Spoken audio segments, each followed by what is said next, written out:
Rival House Network. And don't like the brags, I don't like the boast. They like hot butter on the breakfast toast. Watching flicks, talking chicks, I like to motorboat. Can Riverman make it, yo, a check? Nope. So look at all these movies I got. Commenting like, should we watch them or not? And I know they just be acting for cash, but I still got one question to ask. Like, why'd he do that, do that, do that? If that was me, I'd be like, screw that, screw that, screw that. I'm an alpha, I'd eat through that, through that, through that. So why'd he do that, do that, do that? Howdy, folks. This is our last week of Jean-Claude January. Got Zach in tow, and we got Josh James of the R-Rated Horror Show. Say hi. Hey, what's going on, everybody? Thanks for having me back. Been a little bit. He is joining us on the Kumite. We are doing a Kumite. We are fucking gonna watch this movie and we're gonna fucking jack off slow. We're gonna try to edge ourselves so that we come around the fucking ending. We're gonna see if we can do it all together. We're oiling each other's muscles as we speak. Exactly. Getting ready for the Kumite. Initially, I thought maybe we were going to do two, so-called classics and two of his laughably bad movies, but we ended up doing every three. Movie he has is laughably bad. Okay, I mean, in context, as far the general consensus of Van Damme fans, right? I know you don't think any of his movies are great, but we did. What did we fucking do? Death Warrant. We did Kickboxer. These are movies that the fans love. Anyway, since we did 3 in a row of those, we figured, okay, well, we might as well finish it off big with the most beloved of them all. But before we get started in the flick, I want to remind you guys, I'm terrible at this, but I guess we should start doing it. If you guys are new to the channel and you guys are on YouTube, for example, please just take 2 seconds and just like the video and feel free to subscribe or dislike it. I don't really give a fuck, honestly. It's all interaction to me. But do that to help us out in the algorithms, and make sure you're leaving nice feedback and comments on podcast services. Other than that, we're Zach, explain to him where we're at on this copy. Is it a burn? I know we're at the Canon logo. Just kind of give him the spiel. We paused it right when the Canon logo goes together and it says Canon at the bottom. We paused it there. All right, so we're going to go ahead and hit it from here in 3, 2, 1, play. So Canon came back, and then have they actually done anything since someone bought up that moniker? Like, has it actually, remember when someone bought it a couple years ago? Amazing. And revived it? They made a documentary. I don't know if Canon put it out, though. Here's a fun fact. This movie, it's based on a guy in real life. What's his name? Frank Dukes, who made it all up. Frank Dukes. He's a fucking fraud. Amazing. It's based on a true hoax. It's like weird. It's meta. Exactly.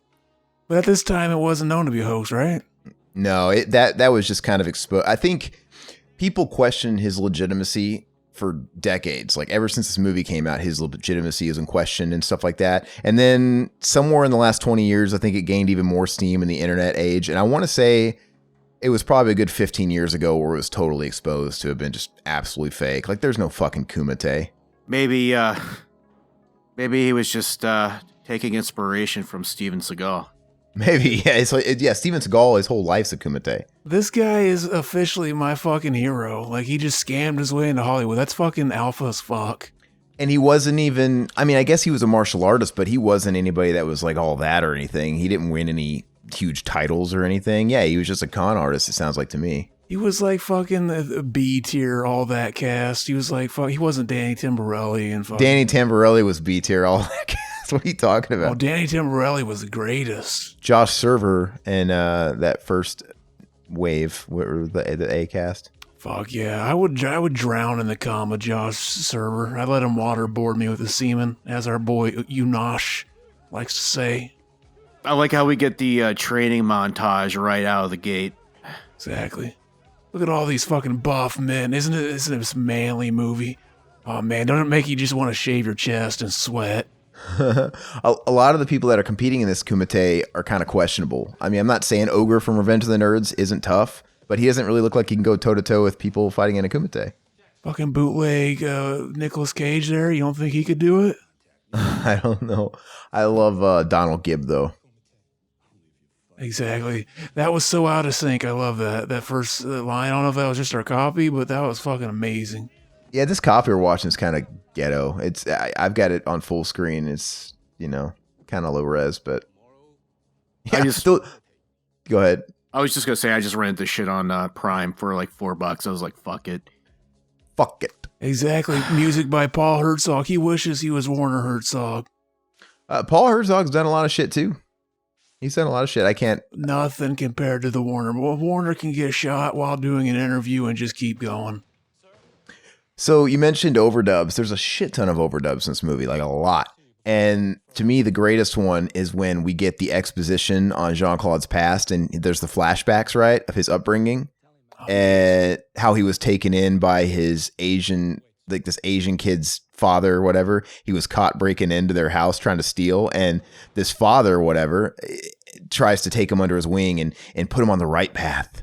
Story by Sheldon Lettich. Anyway, the overdubs in those flashbacks are just cringeworthy because they want to keep continuity because these guys like Van Damme can't drop their accent to save their lives. So they give this kid that's playing an old Van Damme in the past the worst fucking overdubbed fake ass French accent. If you're going to overdub it, get a real French actor to do it, but they don't. That kid out fucking acted our boy here, Van Damme. That kid was like that. He should have been the main character through the whole movie. But it's like they got an American kid to just do a terrible French accent. If you're going to do that, then why overdub it? But it's so funny. Oh yeah. The fucking director of this movie, Newt Arnold. He did a lot of second unit shit. Like fucking he did Godfather Part 2. That's fucking great. Wow. Got to start somewhere. Well, the thing is yeah, it's funny. He failed upwards with this movie in a way. Well, that's the same story with a lot of those guys that sort of get promoted to a directing position. You have what's his face, the guy that did We talk about him all the time. Mortal Kombat Annihilation. John R. Leonetti, right? His first directorial debut was that Mortal Kombat Annihilation movie, which was a train wreck. But he was a second unit guy, or in a principal photography and all the shit for huge movies. And when he got his shot, basically the first Mortal Kombat movie was a hit, and they wanted to get it out like real fast since it's a hit. Like we got to have this thing out in 12 months. And so instead of going through the process of hiring new people, they're like, well, we're just going to hire John R. Leonetti, give him a promotion, and we're going to keep everybody that did the first movie and just kind of give them all raises. Yeah. And it turned into a train wreck. John R. Leonetti, he was actually the guy who made and started the show Edna and Eddie in like the first season. Like him and his buddy fucking Lee, they were fucking part of that cast. And then at some point they got fucking ousted, and it became Ed and Eddie too. That's probably a reference I don't get. Hey, look. Okay, so the guy in the Giants, that's supposed to be young Van Damme. Watch, he's going to get caught. What? He's going to get caught. And if you guys can pay attention to how he talks for a second, he's going to go, you mean you're not going to call the cops? He sounds like Ren from Ren and Stimpy. It sounds terrible. Oh, it's the fucking best acting in the movie. He looks more like Dustin Diamond than Jean-Claude Van Damme. Yeah, I was just thinking that too. You think he's got a big dick? But so we're not confused. They have to keep splicing it with cutbacks to Jean-Claude's face and deep thought, right? Here it is. Listen to it. Go do your studies. This whole thing is like overdubbed, I think, but. So I always think of this guy from the dad, the trainer. Yeah. He's the dude from Temple of Doom, man. Norhachi. Listen to this right here. Wait, he's got to steal his sword. What's so special about this fucking sword? Amazing. You must earn it. He cut off the fucking bill of his hat. What a fucking prick. He can't fucking bend that shit up and look like a fucking dank motherfucker anymore.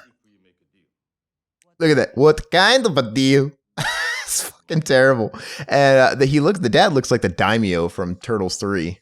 This kid looks very beta. Yeah, well, he's about to make him alpha. He's going to turn him into Jean-Claude Van Damme. You mentioned that it kept cutting back and forth to Van Damme. I have a fun fact that might explain that. Jean-Claude Van Damme helped edit this film so it could be released. That's nice of him. He didn't do that a lot in these movies. Only all of them. Exactly. There's not enough me here.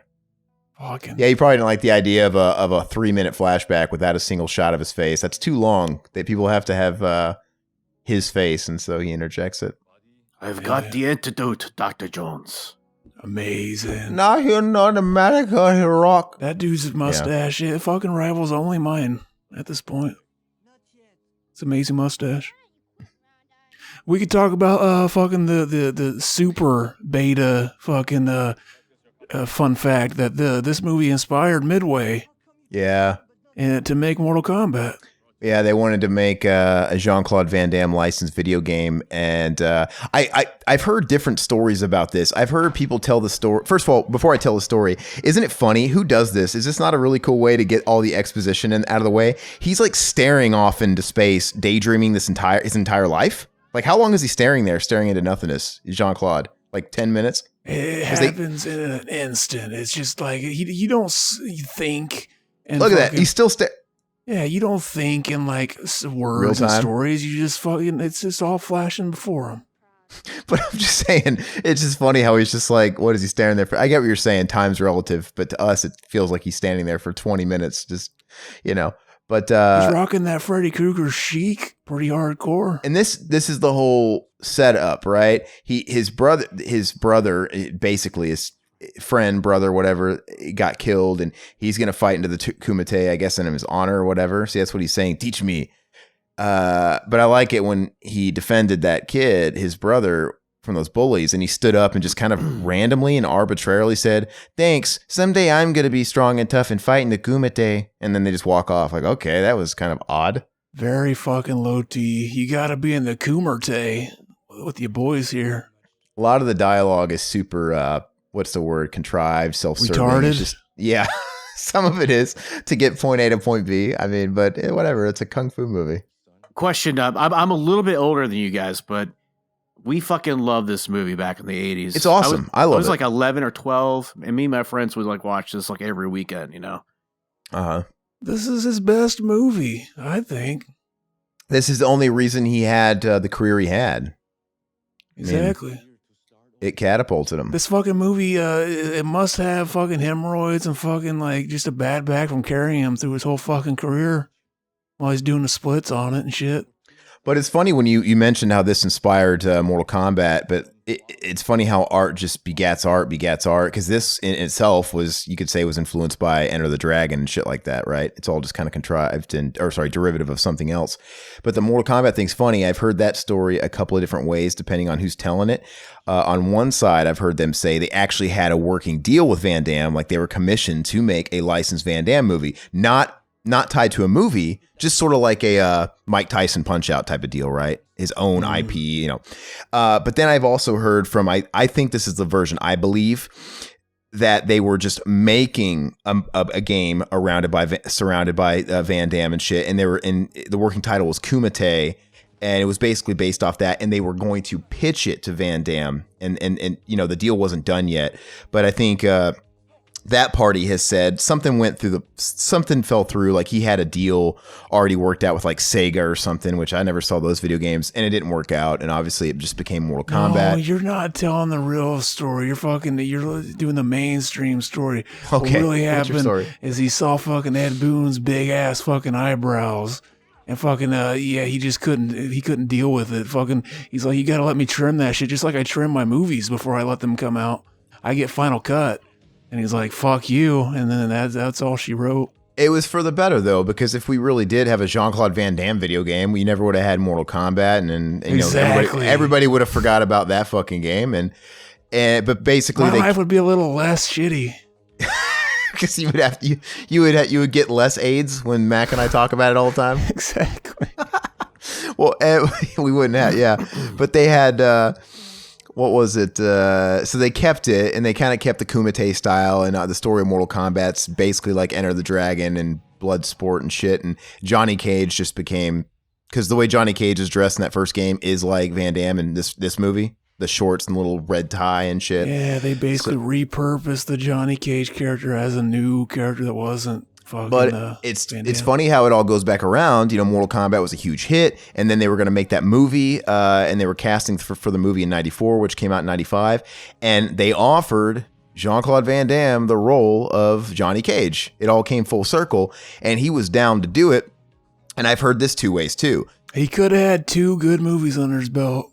Some people say he turned it down because contractually he was already attached to Street Fighter. Some people say that. Some people say he turned down Mortal Kombat first in favor of Street Fighter because he was super cocky, right? Especially in the early 90s. Van Damme was sniffing his own farts hardcore, right? Which was his downfall. And basically, he's like, what is this? Me shared billing with 2 other people and I'm not the star? Because, Liu Kang's the guy that ultimately beats the big bad at the end, right? And Van Damme wasn't having of it. He literally wanted to be the guy that, he probably even pitched, well, I'll do it as long as you rewrite, I got to be able to take down the bad guy. I'm like, that's not the way the story goes. I got to edit the final film. Yeah, that type of thing. And so he turned that down and accepted the starring role as Guile in Street Fighter, which was the shittier movie.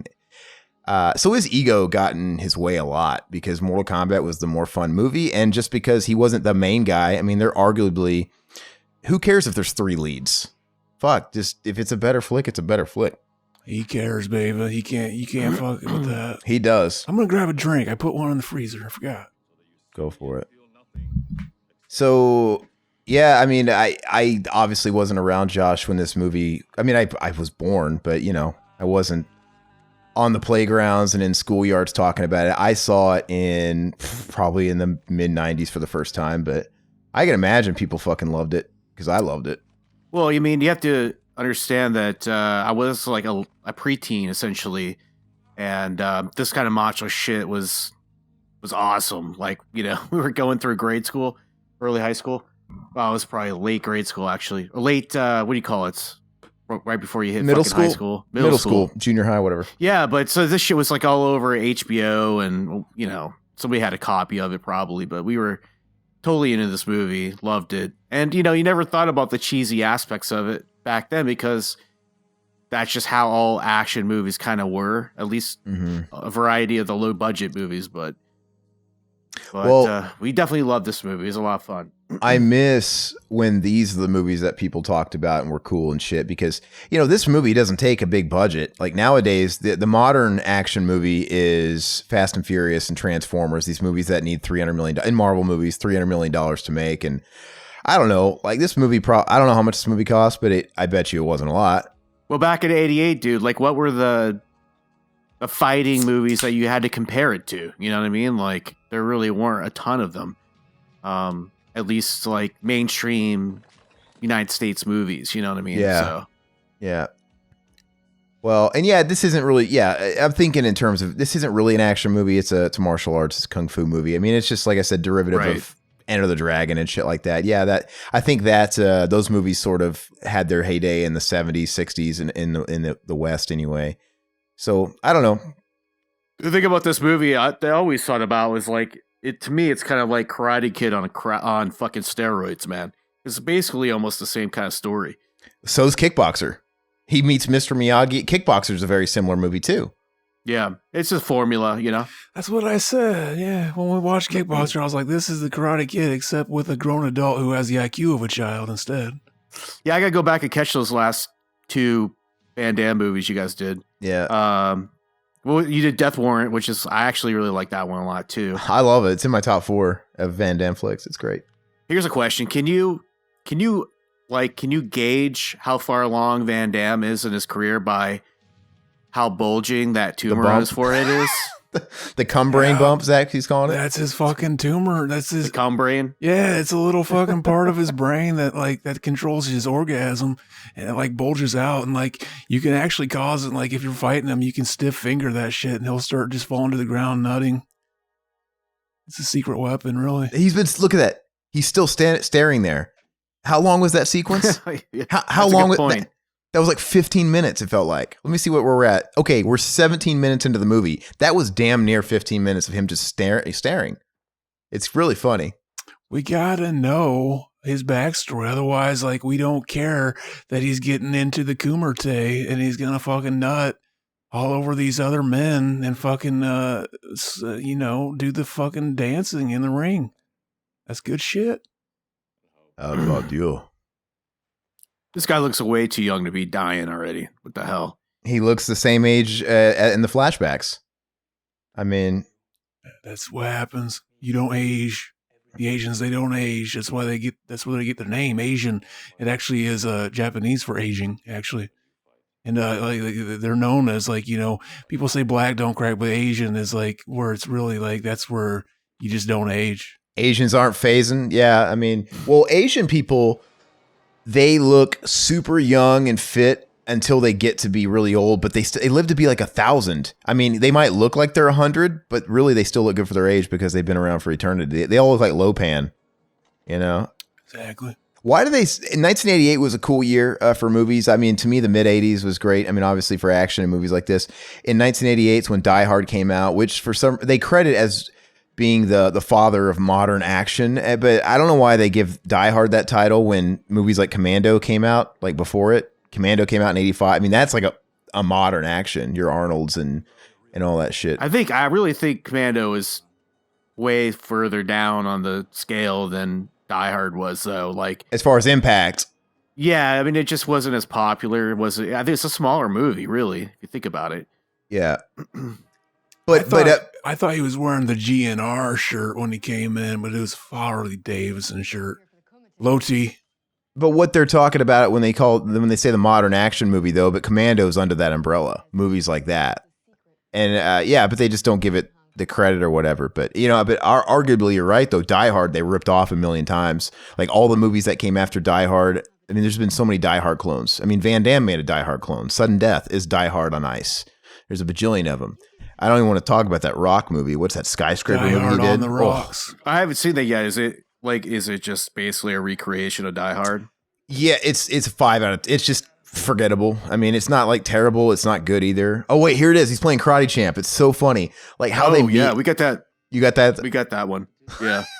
Dude, I love it. How they meet is so unorganic and how they become friends. Look, he's just such a nice guy. Don't you want to hug him? He's like, hey, play me in this. And he whoops his ass in Karate Champ, which is the most archaic like fighting game. Look at this. It's so archaic. Look at him. He beats him and he's like, you like fighting like this? You should come watch me fight in the Kumite. Like, oh, okay. Oh, you can play a video game? You should fight in the Kumite, this underground thing where like people kill each other and stuff. And it's supposed to be like this secret fucking turn. And he's just blabbing. Yeah. It's so funny. See, if a child had been playing this arcade next to him, would he have told the kid about the Kumite? Look, here it is. Watch. Yeah. The Kumite. Way to go. And he's like, then he's like, that's why I'm here or whatever. But he didn't tell him that. I don't know. What would a Kumite be? Like everybody, like two men get into the ring and masturbate onto each other? And like maybe like who gets the slipperiest wins or something? Isn't that called like a Limp Biscuit when you're all jerking off on a pastry and the last one to ejaculate is the one that's got to eat it? Exactly. Always comes back to Limp Bizkit. Yeah, it does. So anyway, I like their relationship in this movie because it's so accelerated. It moves unnaturally fast. Like by the time Ogre is put in the hospital by Tong Po, just there's that awkward scene where, they clasp hands when he's in the hospital bed at the end of the movie, right after he won. And he's just like, wherever, anywhere, I'll be there. Like they just shared this bond that's unbreakable. I'm like, didn't you guys just meet yesterday? Yeah, no shit, man. It's a lot like Joshua and Lionheart. I always forget fucking Fishburne's in this. Not Fishburne, my bad. Oh, Forrest Whitaker. Whitaker, yeah. This is his first movie. Would you Forrest his Whitaker? No, I'm pretty sure this is his first movie. And look, he looks like he's like 12 years old. I'm sorry, Fast Times was his first credited big movie. Yeah, the football player. Yeah, he was the don't fuck it up, the star football player. Yeah, but you think he fucked Phoebe Cates on the set of Fast Times? If he was a smart man, he did. See, I think that's how he got that fucking eye thing. Like he was eating Phoebe Cates out and like fucking she twitched and like hit him in the eye with her toe or something. Okay, USA. Fucking amazing. This is a what is it? Long Duck Dong or whatever from 16 Candles. This is like a generic version of that. BD Wong or not BD Wong. Who the fuck plays Long Duck Dong? I can't remember that guy. His name. From what movie? 16 Candles. Am I getting that name right, Josh? Was his name like Long Duck Dong or Duck something like that? Yeah, the well, donger. the character's name was Long Duck Dong, but I don't. Yeah, but that actor who was in so much shit, he was in Gung Ho, which Gung Ho is a great movie. That's kind of a forgotten movie. No I one saw ever. that in the theater I with my mom back in the 80s. Gung Ho or 16 Candles. Gung Ho. Gung Ho's great, man. I like comedy 80s Michael Keaton because he kind of had his comedy wasn't slapstick. It's kind of a watered down comedy. You're not like busting out laughing, but it's a charming funny. You know, like a real man's kind of comedy. I don't know. It's not dad humor. Kinda. It's a movie of its time for sure. Yeah. It's a fun movie though. Fucking Michael, what would you fuck Michael Keaton? As long as I stay off his Instagram, he's one of those really he's super hardcore left, and everything he posts is just super political, and I have to like that's like Mark Hamill now. Mark Hamill's total TDS all the way. During the I know we're in a new administration, but during the last administration, every day he would just post like him recording footage off of his TV from his living room and just saying, look at this punk, this motherfucking punk. He's a punk. I'm like, all right, it was the same thing all the time. Like, I get it, man. Jeez. Can you post a Batman behind the scenes picture or something? Well, the thing about celebrities who do that, it's just like, man, I don't want to be fucking reminded about this shit every 2 seconds. You know, it's like, yeah, that's what I'm saying. Post a behind the scenes Batman Returns pic or something. Like, why do I follow you? Like, none of it was entertainment based. But I guess it doesn't have to be, you know, whatever. He doesn't know me. I mean, there are people too, I get it, but it's just kind of like when you have like millions of followers, it's like you're just bumming half your followers out, you know? It is what it is. Hey, Josh, this is your wheelhouse, not Zach's, but what do you think about it was on and off again, man. What do you think of now it's official? They're kind of doing what Marvel's doing. Marvel is going to go into the multiverse, the Spider-Verse, whatever the fuck it is, and start blending all the different what's it called? Spider-Man franchises and shit.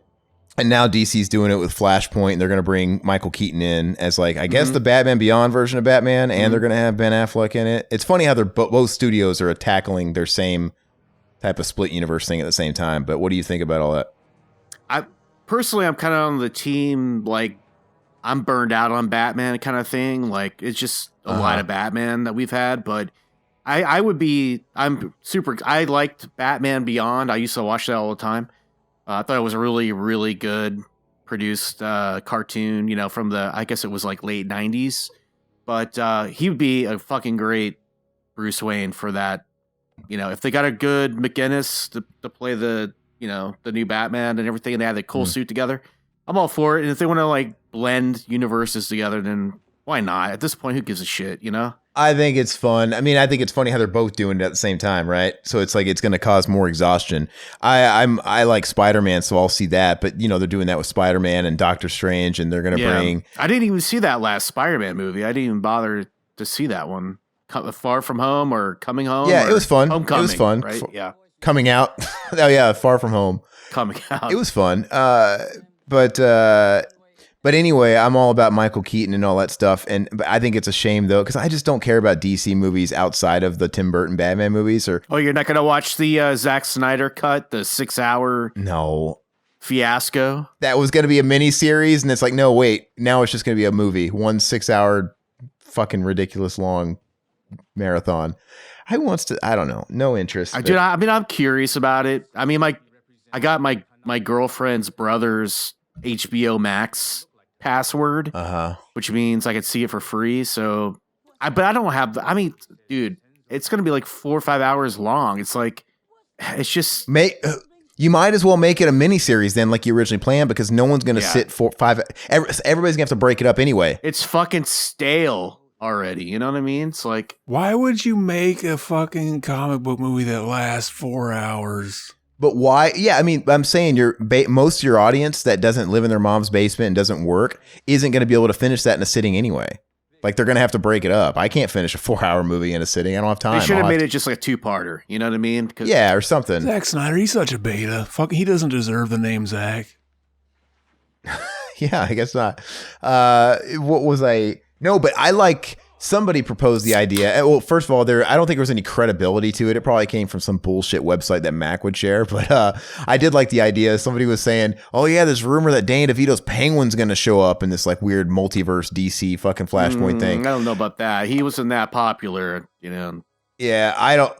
I think one of the other ideas that floated across was, why not just, Tim Burton's a Disney shill now. I can't see him going back to Warner Brothers for anything. I mean, they probably own his ass and he can't. But just complete the trilogy, man. Have Batman Returns, and now come out with Batman Beyond, and have Bruce Wayne be the old Batman. Hey, that scene right there, that where he hit the top of the brick and the one on the bottom broke. That's how physics works. That's good shit. Is that Asian Jonathan Landis? That's what it looks like. The best breaking bricks in a movie is fucking sidekicks, though. That's how I crushed the G-spot. Exactly. Okay. But no, wouldn't that be cool though? Like if they just, because I like Batman Isolated, and if for some reason if the planets aligned and they said Tim Burton's gonna finish it off and he's gonna do Batman Beyond, and it was more just in line with his first two, and it was like a complete trilogy. The problem with Batman, dude, is that they just keep reinventing Batman because they just keep telling the origins shit over and over again. That was the one thing that was kind of interesting about Justice League, or Batman versus Superman or whatever, is that we got to see Batman do some shit outside of the origin story told all over again, but re-envisioned.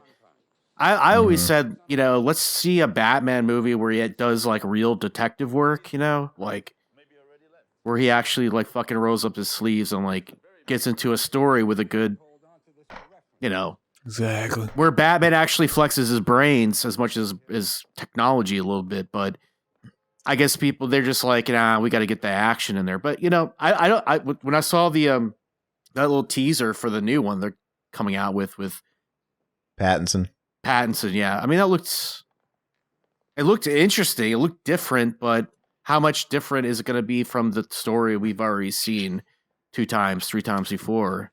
It's not. They can't try something new. They got to do what sells. We know what the people like.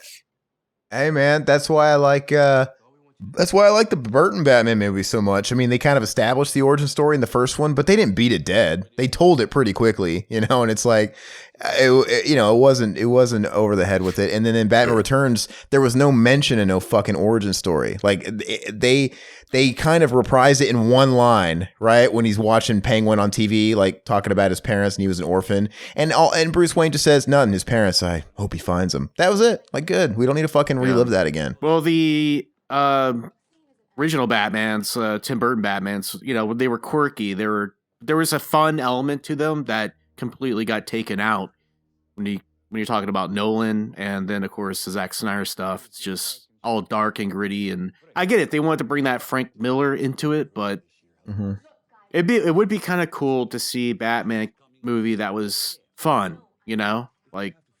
They need to bring fucking Tim Burton on and do another fucking mixing up of the universes, make fucking Tim Burton's universe, make the Joel Schumacher universe.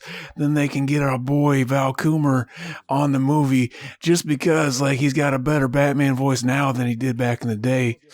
And that'd be dog. Okay. I'm Batman. That's terrible, man. That's horrible.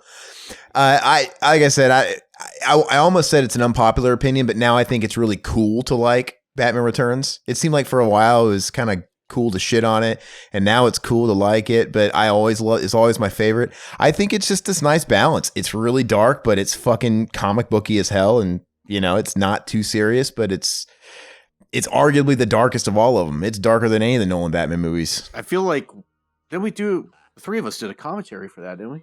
Yeah, that was a great one. Amazing commentary. I mean, it's over the top fun when you have something that looks like the Penguin and a giant rubber ducky and a clown gang. It's so fucking bizarre, and the sets are so over the top. But at the same time, the plot centers around a mutant penguin, a born freak penguin that was abandoned. They tried to murder their kid. They threw him in the water. I mean, that's pretty dark. And then he wants to get revenge and kidnap and kill all the firstborn babies of Gotham. That's and drown them in the sewer like him.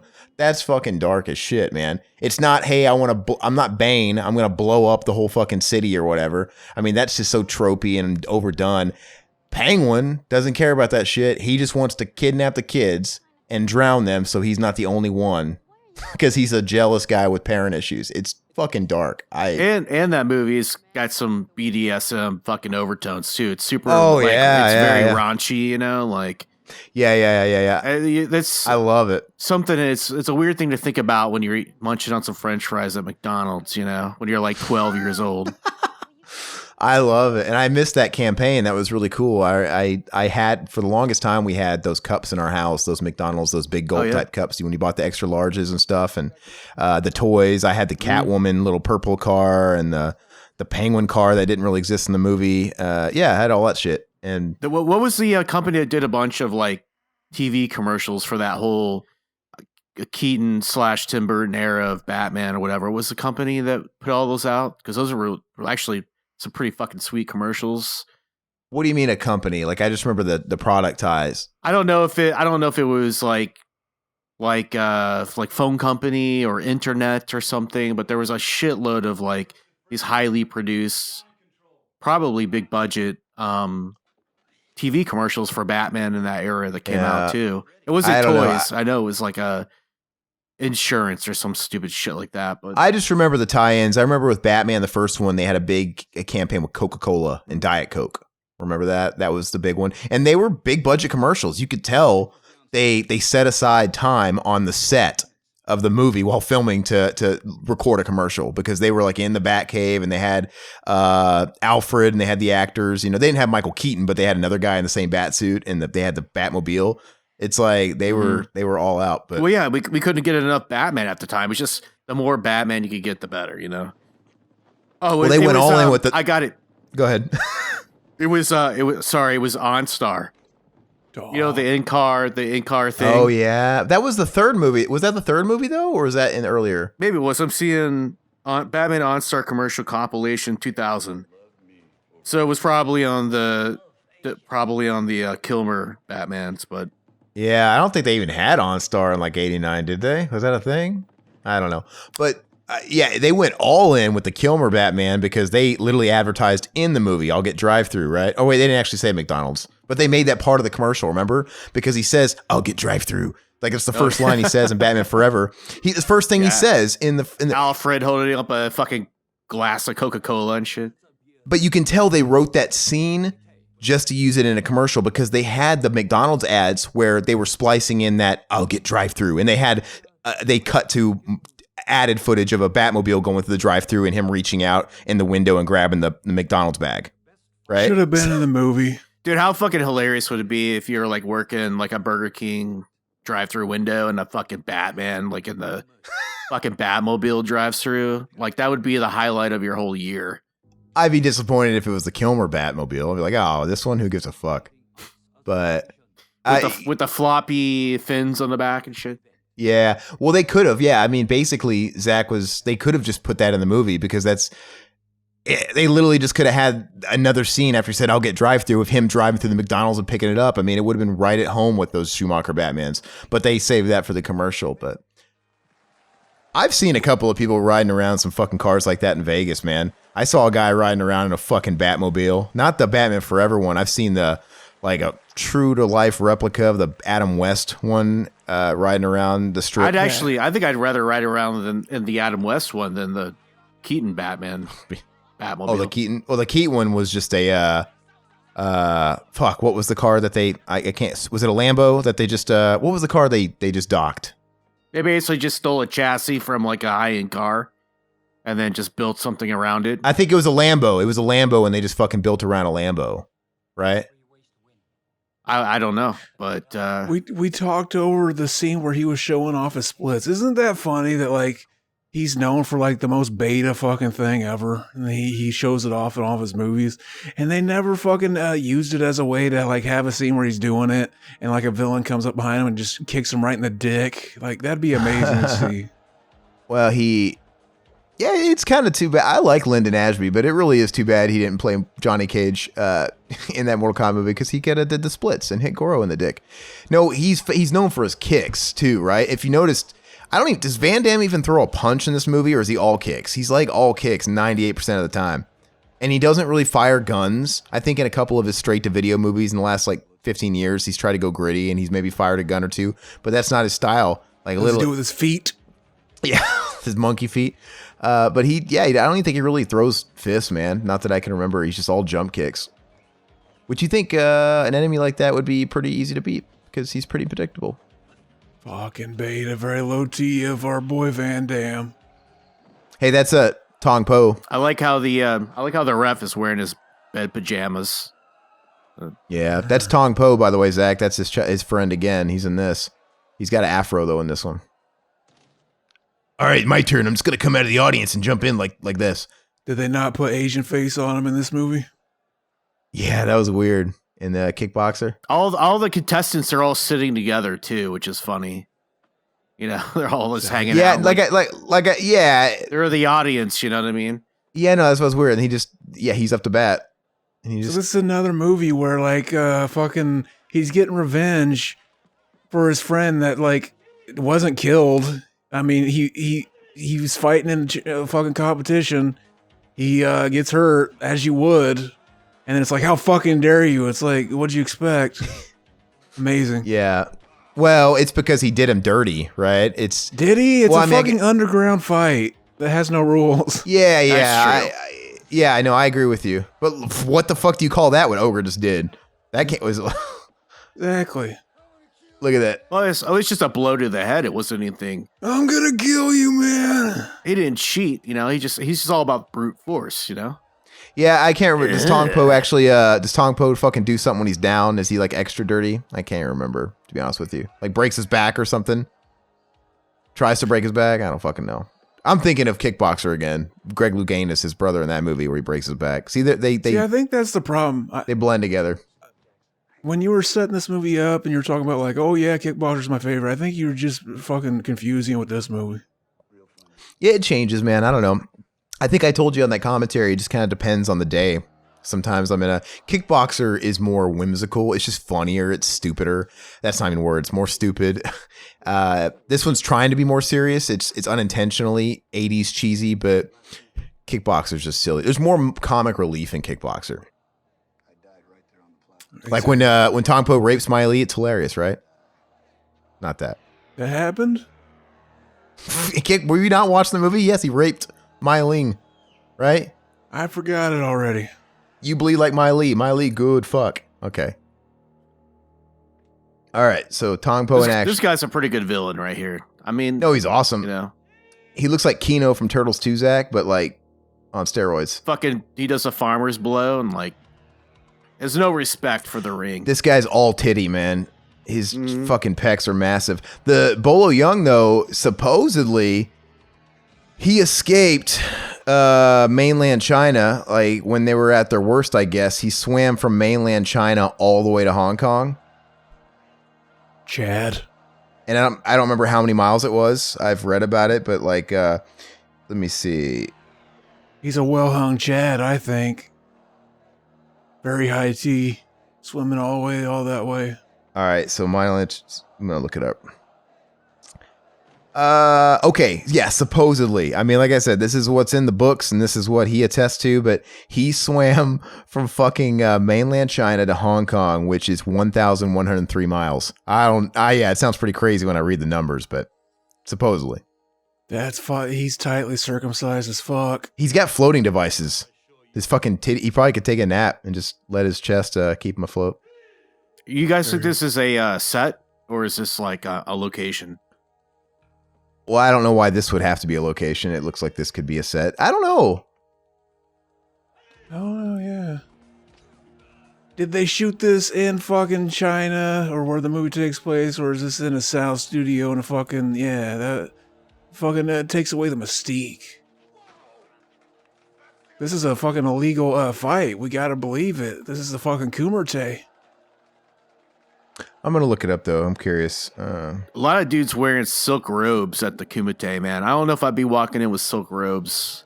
Oh, it feels so good on your skin. Yeah, this movie was a fucking massive hit if you really break it down. It only had a $1.5 million budget and it made $50 million. Right? You got to think about inflation too, what that would be today. But they made, I don't know how much that is. It's not 50 times its budget. It's a lot though. That's a lot of fucking money. So yeah, it was a massive hit. I'm telling you, this shit was awesome. Like, you know, Do you think the core audience was like preteens, or do you think it was like, the average dude farting in the couch cushion kind of thing? Or I know in the early 90s when I was watching all these movies, they were very much dad movies too. My grandfather loved these movies, but he would also watch shit like Enter the Dragon. So I don't know. I think it probably grabbed a lot of demo. did this go to like direct market fucking theaters, or was it just like straight to cable kind of thing? Or that I never really thought about. It was box office right here in January 1989. The LA Times reported a U.S. box office gross of 11.7 million, and then 50 million worldwide. So it was Cannon's most profitable film of 1988, and I don't know. I think it was in theaters. Yeah. Is the style this guy's doing the Belial like that? That's a fucking very Belial fighting there. I mean, it had to have been because it didn't get released to VHS until 1989, and this was released in '88. So yeah, it definitely was in the theaters. Kumite, kumite, kumite, kumite, kumite, kumite. It still couldn't escape the trope of every one of these movies having to have a Foreigner ripoff band, because Foreigner was like the biggest fucking band in the '80s, so everybody had to get their Foreigner ripoff song. Foreigner, man, Foreigner. What's the best Foreigner song? They got a lot of good songs. I don't know. I want to know what love is. That's their number one hit. And I want you to show me. I want to squeeze on them tits. And I want you to blow me. Okay. Oh, yeah. That's the good version. That's the parental advisory version, baby. Let's see. Here's development and writing. I want to read this. It says co-writer Sheldon Lettich came up with the idea for the film. According to Lettich, and he did Lionheart and shit like that. He worked with Van Damme a lot in his heyday. He says, I had known Frank Dukes for a number of months before I came up with the idea for Bloodsport. Frank told me a lot of tall tales, most of which turned out to be bullshit, but his stories about participating in this so-called Kumite event sounded like a great idea for a movie. There was one guy who he introduced me to named Richard Bender, who claimed to have actually been at the Kumite event and who swore everything Frank told me was true. A few years later, this guy had a falling out with Frank and confessed to me that everything he told me about the Kumite was a lie. Frank had coached him what to say. Or is that what he says now that he's not friends with his buddy anymore? Fucking, I believe, #believe, fucking Dukes.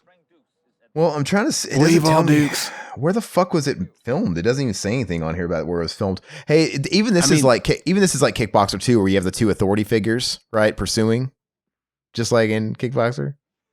Sorry, go ahead. You think our boy Forrest Whitaker is playing the same character he played in a fucking Crying Game? You think he's fucking ladyboys like in between scenes? Probably. Oh yeah, chicks with dicks that put mine to shame. Did you, Josh, you ever seen The Crying Game?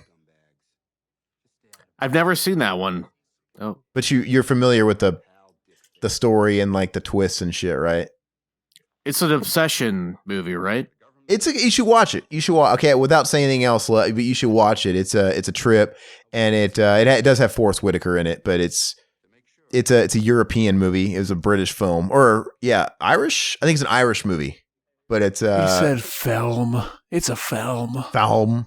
I don't watch movies. I watch films. I remember the song. I think that was like, who did the song? Was it Boy George or something? Or no, that it's an old. It predates Boy George. I don't remember, but they named it after the song.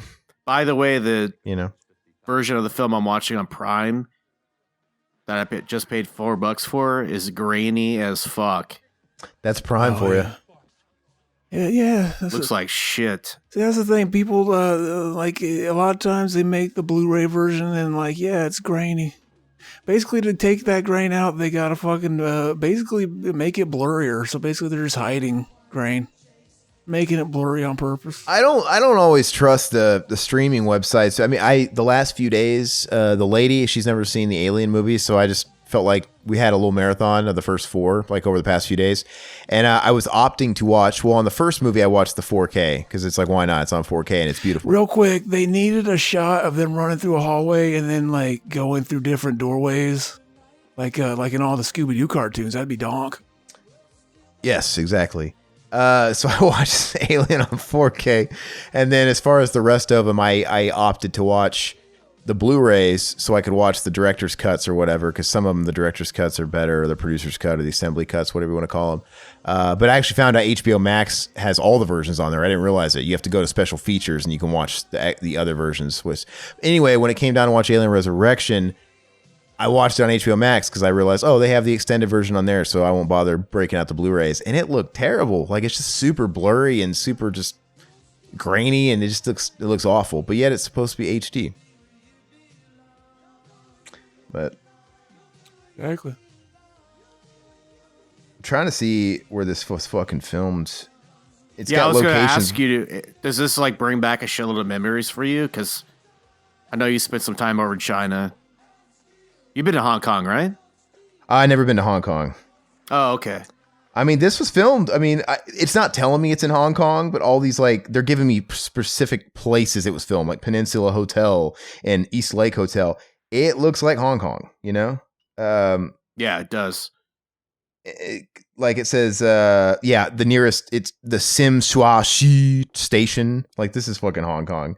So yeah, I mean, I guess it probably is mostly on location. Hanoi Road. It looks like Hong Kong. You're a fucking, you're lying. You're a fucking poser. You've never been to Hong Kong. You don't know how it looks. If you went to Hong Kong, you would have been swallowed up and spat out. Fucking the Kumite would have killed you. Literally one of the filming locations was the Hong Kong Trail. So yeah, it's those underground Kumites would have killed the fuck out of you if you went to Hong Kong. Got your ass kicked. Yeah, no, I'd like to go to Hong Kong. Kumite. When's he gonna fuck this chick? He's got to keep his mind on the fight, man. You can't blow your load. No sex is allowed before a big fight. You know the rules. You can tell his cum brain's getting fucking too much though, because he's got to hide it with his hair. Yeah, I noticed that they do that in this movie. They hide his little bump with Maybe that was intentional. Like, you know what? You're kind of a new star. You're not established. We need to make you look perfect. And maybe it was the thing. It's why Arnold Schwarzenegger, same reason he got that fucking mole removed from his jaw, right? Before Terminator. Oh, that was a beauty mark. That made him look perfect. Oh, we still got the ass shot though. Like, he had that much pull. Amazing. Because he always, man. Well, it wasn't a full ass shot. We got him when he was mid halfway pulled up the cheek. Well, what was it Arnold Schwarzenegger also got to his face? Reconstructive surgery, like his jawline, I guess. Oh, yeah. Is that what Goat was telling us? Did he not have a Chad jawline? Naturally. He looks... it's nothing that I ever noticed, but I mean, I'm sure Goat knows his shit, but I guess he did kind of... Maybe he did look a little different, like from... like the Terminator days, then like 10 years later in True Lies. Like maybe he had more of a square jaw. I don't know. I don't know why he would have changed it because he looked fine, but who knows? We need the virgin fucking not square jawed fucking Schwarzenegger versus the Chad square jawed Schwarzenegger. We need that meme.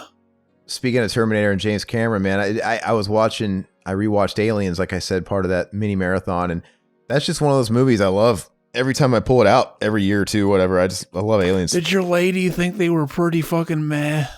No. Well, I braced her. I said, look, these are going to vary in quality. All the movies. If we end up watching every one of them, even through Prometheus and Alien Covenant, and if we dare watch AVP 2, they're going to vary in quality. And in my opinion, Alien and Aliens are both perfect 10s for different reasons, obviously. Like they're just, and then Alien 3, if we're talking about the theatrical version, which it depends. I mean, is that the official version? I mean, that's probably technically the official version. That's like a 6, but if we're talking about the quote unquote assembly cut, the one they threw together in 2003 that still didn't have, what's his face? Is it David Fincher's involvement in? That one's an 8. That one's a lot better. I remember when you guys were doing shows on that, you guys were fighting like a bunch of motherfuckers, man. Because we had to watch them back to back, both of them. Dude, the assembly cut of Alien 3. That's the thing I remember the most about Revival House doing Aliens 3 was that you guys were fighting like nonstop through the whole podcasts. Oh yeah, we had to do the movie twice, and then technically we had to do it a third time because the first time the fucking recording fucked up. And that was adding to it. It was like we did 3 doses of Alien 3, and the assembly cut, it adds 45 plus minutes onto it because the original theatrical, it's long as shit. There's that, but I think you guys probably needed therapy a couple of years back, man. We were burnt out. We were doing, because was that when we also did all the Halloween movies? Was that we were doing shitty movie after shitty movie because we had already done all the good movies, and then we left all these just terrible movies back to back, and I don't know. Yeah, we were burnt out. It was pretty bad. I think we did like a Hills Have Eyes episode that was real bad too.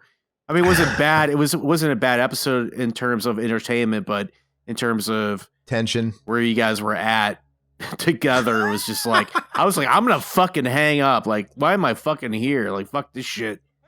I still, though, on the topic of Alien 3, I still want to do a cinema enema, like an actual just discussion on Alien 3, though, because it's still fascinating to me. I was watching it. Watching that movie again. I don't blame you.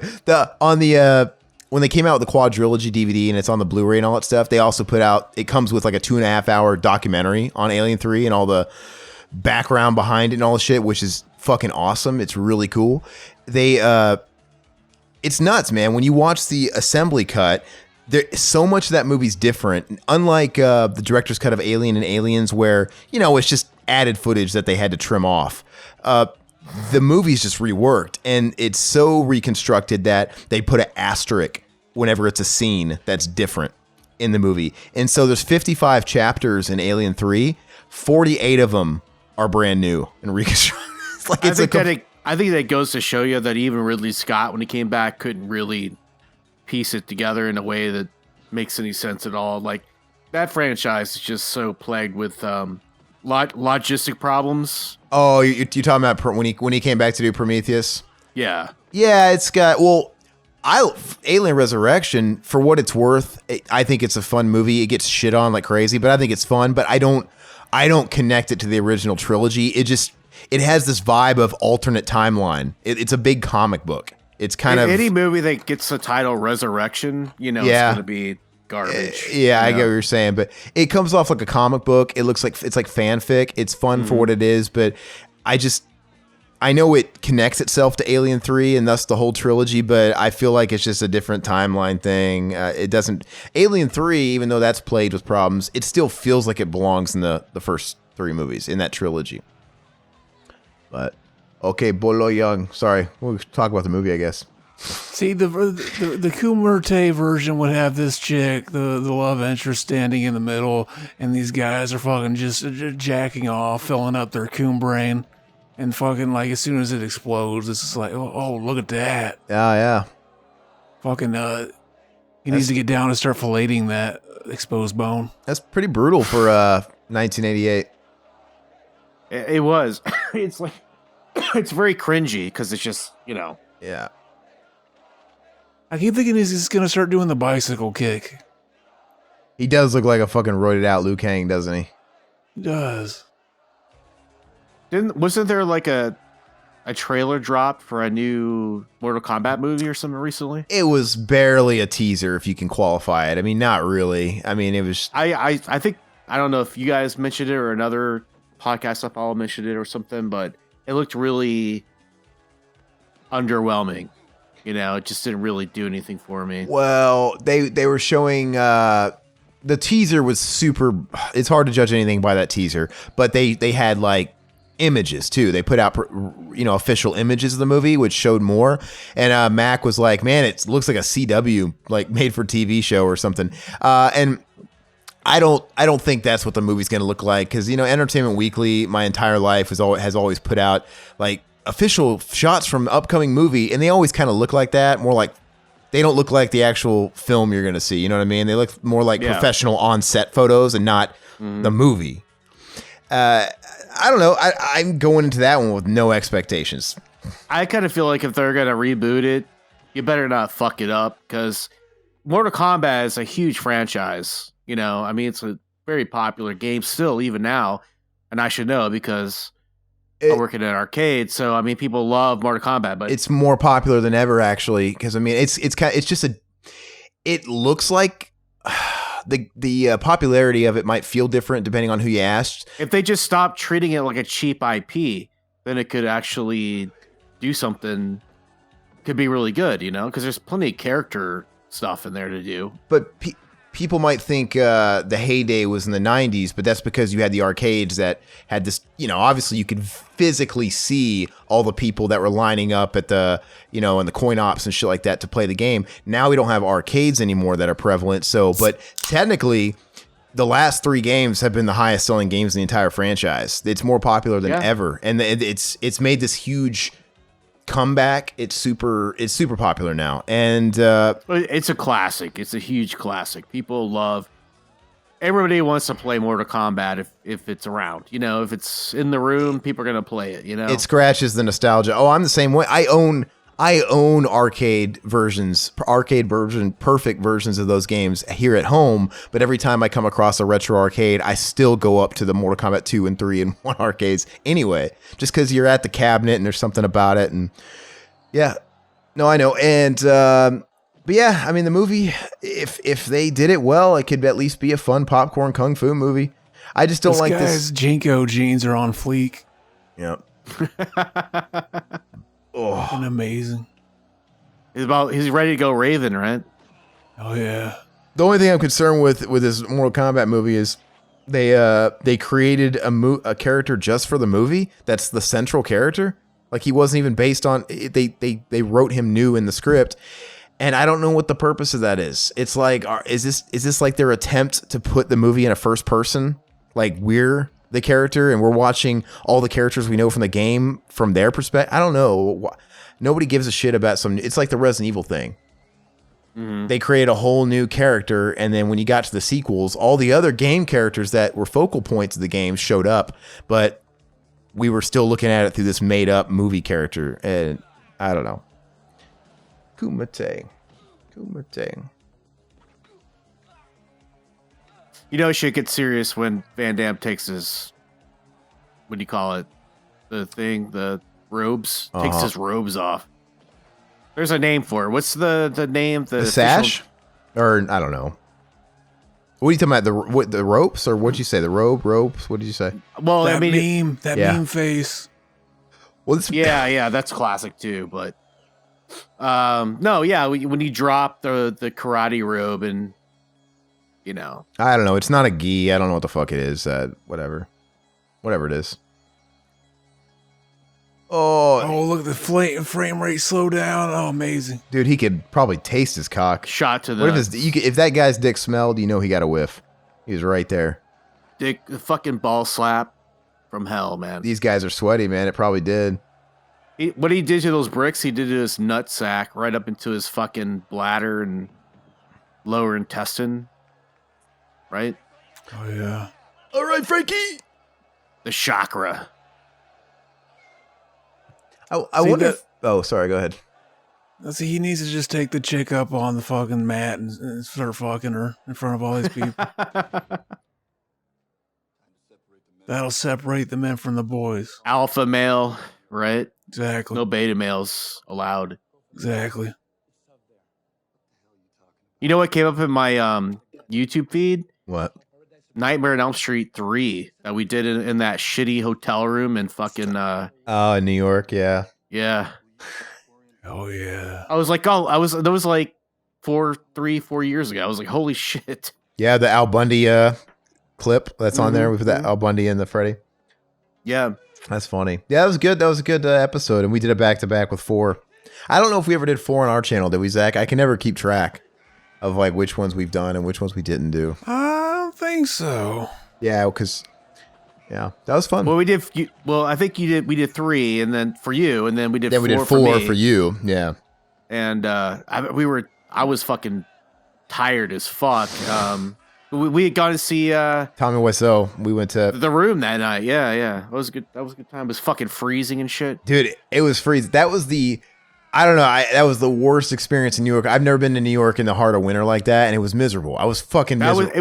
It was early 2017, I remember, because you and I were standing in line talking about Trump had just taken office.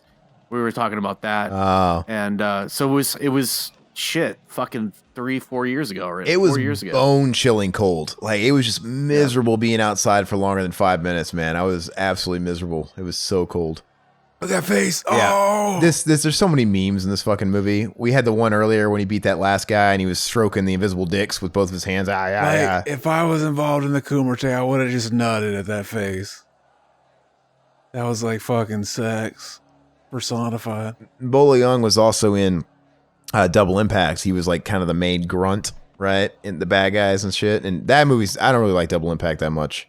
It's one of the quote unquote classic era Van Damme movies, but it's just not very good. See, what if like all this time the movies that you think are not good are the great ones? Like I just need to watch these ones you hate. And I'd be like, oh, I'm fucking on the Van Damme train. I'm riding it. Well, I told you I love Desert Heat, man. I don't remember how you felt about that. I love that. Desert Heat sucks, dude.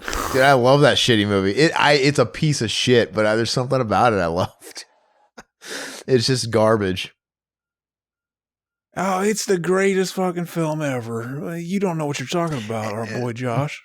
But I love it. I love it. It's so funny how John G. Alvison, the guy who did Rocky and Karate Kid, did that. No, that's not a good movie.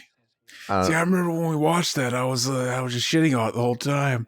Fucking Riverman and Aaron were just like, fucking fucking not cool. Yeah. We love it, man. River. I introduced. Why is she still wearing the same dress from the night before? What the fuck? Walk of shame. I don't know.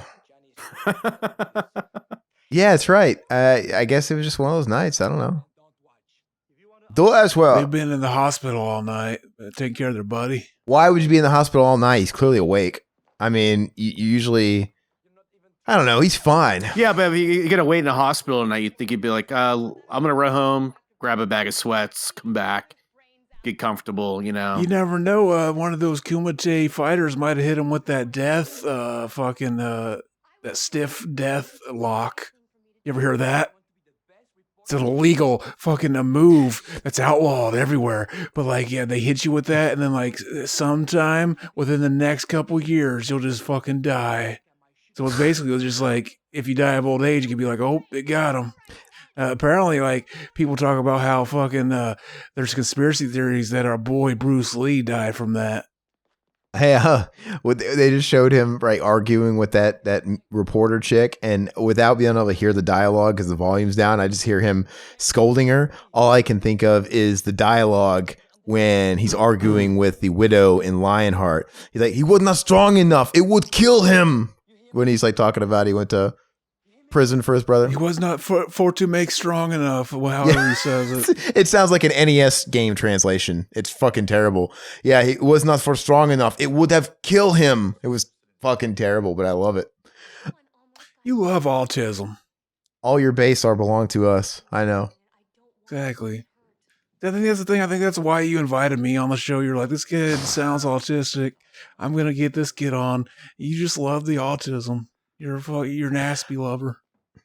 I was looking for my Bloodsport t-shirt to wear, and I forgot we're not doing this on video because the plan was we're going to start doing the video stuff for Discord, right? We're going to be on video, right? For those people, correct? Is that the way it has to be or no? No, I figured just audio. Okay, yeah, okay. So we can do without audio. Okay. This is a foreigner-like song. If I ever heard one. I might be able to actually share my screen, and we might be able for them to see it as a movie commentary. Oh, that'd be cool.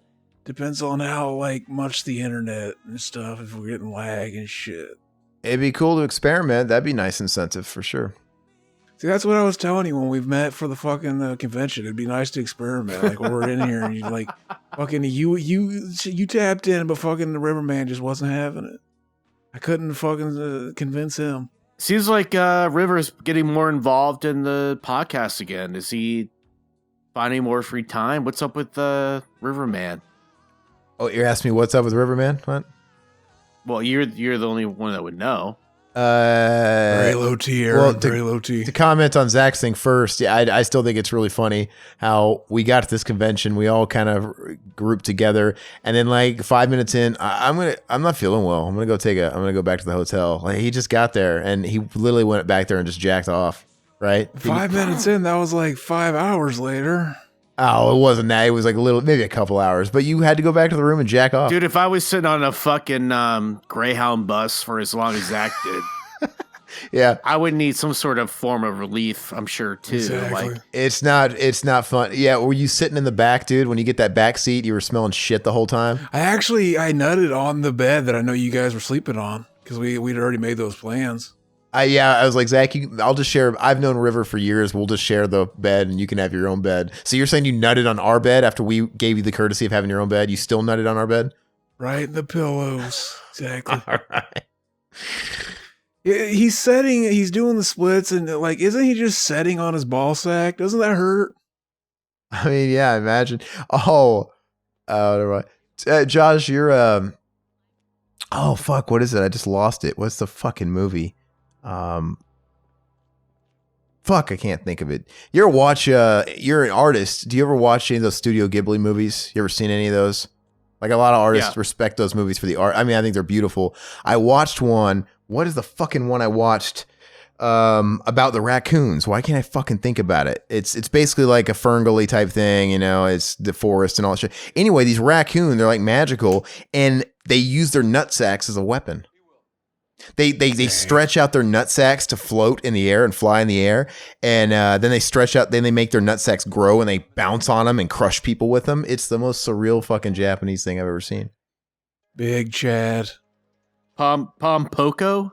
Yeah, that's it. That one. I don't know why I couldn't remember the name, but yeah, they use their nut sacks. I was going to say either that or Super Mario 3, but yeah. No, yeah, it's the first one, but yeah, they use the fucking legit. And the whole movie, like they just got their nut sacks hanging out. It's so weird. It's similar to like our boy Riverman whenever he got his vasectomy, like he fucking Capri Sunned a straw into that pouch and fucking his wife would blow it up. That's what they call it in the Pom Poko. They don't call it their nutsack. They call it their pouch. This is my pouch. Exactly. Yeah. Exactly. It's pretty funny. What the fuck is that? That's supposed to be a taser? I mean, looks like a metal detector or something. Looks like a calculator from the era. Big brick. It's a phone. Like fucking Zach Morris had. I'll meet you at the airport. Great actor. Big Chad. I love him. Did you guys ever see Expendables 2 with Van Damme? I did. I never liked those movies. Okay, I never did. But did you ever see it though, the second one, so I can reference something or no? There, at the end of Expendables 2, when Sylvester Stallone's character, there's Asian John Landis again. Stallone's character has a showdown with Van Damme's character, who's the main villain. Which, by the way, his name in that movie is Jean Villain. Okay. Anyway, he does his famous kick, right? It's like that's what people wanted to see. We're putting Van Damme in this movie because people want their nostalgic feels, and he has to do a jump kick, a flip kick, a roundhouse kick, or whatever. And he does a roundhouse kick or whatever in the air and knocks Stallone on his ass. And then when he gets up, he just does it again and knocks him back. And it's so funny because they just repeat the same shot twice. It's like, it's really odd and it's so noticeable. And I'm like, could he not perfect it twice in a row that they had to use the frame twice? It's great filmmaking. Yeah, I guess. I was hoping you guys saw that, but you guys don't get the reference. I did see it. I don't remember it though. Yeah, he doesn't fight a lot in the movie, so it's very noticeable. He's a lot of talk and he's just whatever. And it's not to the end that he shows some fighting chops. And when he does the kick, it's like you really notice it because it's the only time he fucking does the kick. And then he just does it twice in a row and they just cut the scene in twice. It's really awkward. Very beta. That's like master beta shit. You think the Asian fucking John Landis made a movie where like he helicopter chopped a bunch of American kids' heads off? Oh, it was reversed? Yeah. I don't know. That's what happened in the fucking the Mandela mirror universe that we slip in and out of every once in a while. Yeah. Well, John Landis never really recovered from that. I mean, he didn't really do anything of note after that, I don't think. Well, yeah, I take it back. I think he had a big movie after that, didn't he? John Morrow never recovered after that either. Yeah, the guy died. It's so fucked up, dude. I know it was. I thought of So it, and I was bad. like, should I It's say just that? so bad. I was like, should I say that? Probably not. But then I did. And you know what sucks is I was like, is his name John? Like, knowing me, I'll probably say his name wrong, and it won't even be funny anyway. I feel like we've talked about this on the podcast before, but there's videos out there where you can see the moment. Yeah, we've seen it. We watched it. I think we did a reaction too, did we? We were talking about the documentary, right? That's on Shudder and stuff, and they show it on that documentary where it's actually going into the water and killing them. It's fucked up. Sad shit. Yeah, I was surprised they actually just showed it. Like, you figured, like... They would burn the footage out of respect. Yeah, usually when they do that, it's like they just talk about it, or at least, like, give a warning. Like, oh yeah, this is the uncut footage, but they just showed it. Like, you didn't expect it. Yeah, and we've mentioned it before, but I mean, the most vile part of that whole segment and stuff is just the fact that John Landis spoke at was it a funeral, or what was it actually the funeral, or was it more of a wake service? What was it? But when he was, what he said didn't come off respectful at all. He was just basically saying, "Hey, they died for my movie, and that'll go down in forever. Like that'll be eternal. Like I made a good movie. Who gives a fuck?" Yeah. Like what? Spoken like an obsessed, like fucking director. You know, it's all self-absorbed Hollywood bullshit. It's like, you know, it should have been like, this is a thing that should have never happened, and I feel horrible, and that should have been it. It's one of those things where you can tell in his own head he thought he was saying the right shit that people wanted to hear, but the way it came out was like, yeah, it's like, well, it's a shame these kids died, but you know, they live on with the final product, and that's forever. Like what? Yeah, but every time you watch that movie, you're gonna think about that terrible fucking thing, you know? Which is the problem, because his headspace, his priorities are in the wrong direction. Like, yeah, it's like if they had been filming Shatner I guess it wasn't Shatner. What was it? It was fucking the actor that did the Brandon Lee. I don't know. No, there was Anyway, there was an actor who they recreated the thing on the wing. You know, Twilight Zone or whatever. If John Lithgow had died, do you think he would have said the same fucking thing that he said at his funeral? You know, it's because they were like just fucking kids that were not.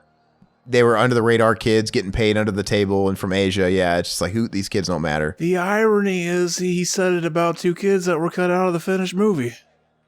So they're not immortalized forever in your movie. They're not in it. Well, he might have worded it in a sense that, hey, they played a bigger part in this movie or what. Who gives? The principle still remains the same. I don't know. Imagine. Yeah, he's a piece of shit. Imagine if he was like, oh, no, we got to immortalize them in the movie. We got to show the scene where they died in the movie. People would show a lot more sympathy if he actually showed remorse. Like, he still would have been accountable because he cut corners and was doing things that were kind of under the table that, you know, ultimately caused it, and he created an unsafe environment. But if at least he was remorseful and shit like that, people would kind of get over it, I guess, and cut him a little slack over time. But yeah, very beta move. Landis is super low T. And I know I've brought it up as well, but I wish I could say when I talked to him he was super friendly, but no, he was just a fucking dick. So it's like, man, maybe you're just like this all the time. Like, why do you think his son's the way he is? I've never seen his son talk in interviews. Is he also a dick? Max Landis, yeah. Just fucking upside down and backwards, dude. That guy's pompous. Yeah, just very. But he's just a product of Hollywood, you know. Dude, I'm telling you, like a Hollywood brat. When I talked to John Landis when I worked at American Express, I was just working customer service at American Express. I was handling business and corporate accounts. That fucker called me up, and he's one of those guys that takes out all his frustrations on people answering phones. He's one of those assholes. Talking to me like I was a piece of shit, scum beneath his toes, and he was gonna fucking chew me up and spit me out, and he was a piece of shit, man. Those people He's gonna fuck you till you loved him. Yeah, I mean, he was just a piece of shit, man. I mean, and it was ultimately, you know, something that was his fault. Exactly. So I heard Max. I'm sorry you misspelled your production company wrong, and that's what we put your corporate cards on. I mean, it was his fault. Like, I kind of wanted to tell him that. Like, hey man, I wanted to bring it up, man. I should have brought it up, man. Like, hey, how you sleeping tonight after killing kids? No. Oh yeah, so that would have been the fucking Chad move. He would have been like, pretty well. Exactly. Pretty well. He'd been like, yeah, fine. They're immortalized in film now. Yeah. Exactly. Okay, sorry, what were you saying, Zach? I forgot. He's got that dank ass fucking Harley Davidson bandana. He's got that there because his knee got the COVID. Yeah, that's a. Do you think Harley Davidson had to sign off on this shit? Probably, yeah. How does it? I guess I don't understand how that always works. Like when there's product placement, is it? Do they have to pay him all the time, or is it just because I notice? I don't know. How does it work? Sometimes it's, you have to remember this is canon, so. Oh yeah, they probably got around shit and just didn't ask permission. They probably had some like cutesy fucking I don't know, production intern call Canon Studios or Harley Davidson and be like, hey, can we get that product licensing for under $1,000 or something for a shitty movie? They wouldn't pay more than a few $1,000 for that because this movie was like under what you said $1 million, right? Yeah, it was about like 1.5 million. So yeah, so you would think it's product placement. So you'd think Coca-Cola or whoever would have to give money to the movie, right? I mean, but it seems like a scratch my back, scratch yours situation because they want these products. Sometimes you kind of want this shit in your movie, right? To add legitimacy, I guess, right? I mean, sometimes it helps. I don't fucking, or sometimes you can't avoid it. If you're shooting a shot in Times Square, you can't avoid showing Domino's Pizza or McDonald's or whatever the fuck's down there, right? I don't know. I don't really know how it works. It seems like, and they always thank them in the credits. Special thanks to this company. I'm like, well, I don't know. It's like free advertising, essentially. That's what you'd think, but you think, you would think. Especially back in the 80s. I think licensing probably got way more uptight. I'm sure laws changed somewhere along the way, but. Thanks, Disney. In TV shows and shit, like every now and a blue moon and shit on like a reality show or something, they'll blur out somebody's t-shirt, So I don't know if they have to fucking reach out for permission on every damn thing, or maybe they film something with somebody a t-shirt and like, well, let's reach out to them and they want some stupid amount of money. They're like, not worth it. Let's just blur it out. I don't know if they're like, okay, if we're going to film a documentary, we're going to film like the real world. Let's make sure everybody's wearing non-branded t-shirts or something. I don't know how it goes.